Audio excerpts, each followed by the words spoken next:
Hey guys, today's story is about a player that has no creativity. So first off, some premises. English is not my first language, so I'll be using Google Translate to help me with grammar, but I may use some odd turn of phrases from time to time. Secondly, the guy in question has no disabilities that we know of. He graduated high school just fine. He got a stable job, an apartment of his own, and even a serious relationship for some years. And thirdly, all of the people involved, myself included, were problem players in one way or another. But his antics outshined all of us. So for the first story, the name. Our common group of friends decided to start a campaign together, and apparently, this guy was previously playing a campaign one-on-one with the only guy in the group who had physical copies of the books for D&D 3.5. And it turned out that he was playing Legolas in that campaign, but not a character inspired by Legolas. Quite literally, Orlando Bloom, in his words. Now, this new campaign started, and we suggested to him to make a different character. So he made an elf ranger, and someone commented on this on how it's not very different from his previous character. But he attempted to reassure us with, "Don't worry, this is a different guy. His name is Dragon."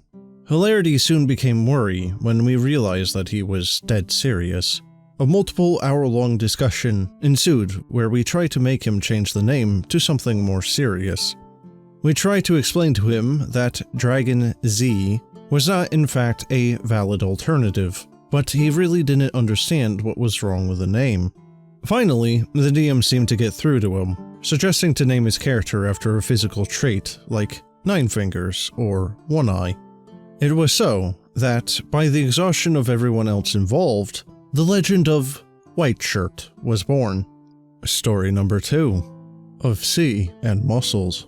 The party needed to traverse the Great Sea, so we bought passage on a ship. I searched for the gym. The gym? Yes, the gym. You said that this was a big ship. Yes, but this is a sailing ship in a medieval setting. So do I find the gym? This caused a multiple-hour discussion about the difference between a modern cruise ship and a sailing ship in a medieval time period.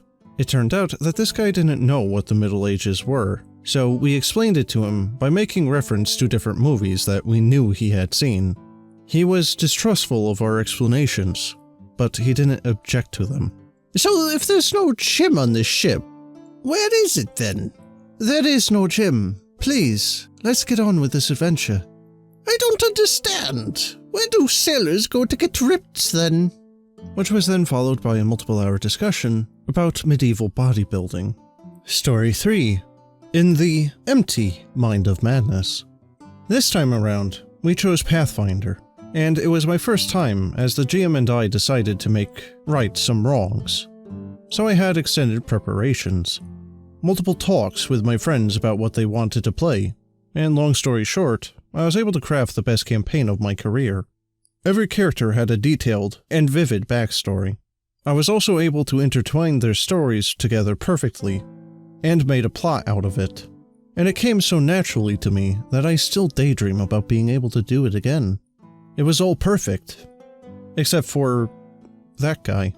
I tried and tried to extract something from his imagination, but the only thing that he was able to say was, "So what about Legolas?" So I built for him an elf fighter, with an archer archetype. I wrote a backstory that I approved, and I asked him to at least choose an original name this time. And that name was Pathfinder.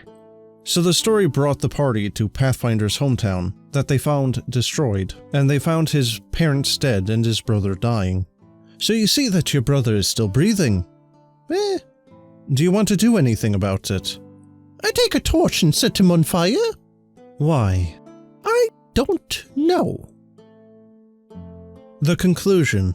I've had a lot of stories like this, and a lot about the other players, especially because they refused to play if he was not involved. A few other weird, notable things about him. As you may suspect, he was rarely able to process things that were not here and now. But this doesn't affect his logic power. He was very good with puzzles, but he was unable to think ahead, so he took forever to make a move in every tabletop game. and he was at times unable to understand that we were playing characters with different personalities from our own. And he asked me if I was gay when I made a female character, and he had zero empathy for NPCs, and unable to remember who was who, and always played as himself. He also had a weird fixation for breeding chickens, as all of his characters had chickens, because he had chickens in real life.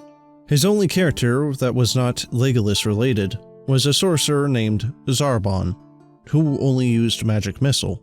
He's an overall good guy, just odd, and his train of thought is pretty much impossible to follow.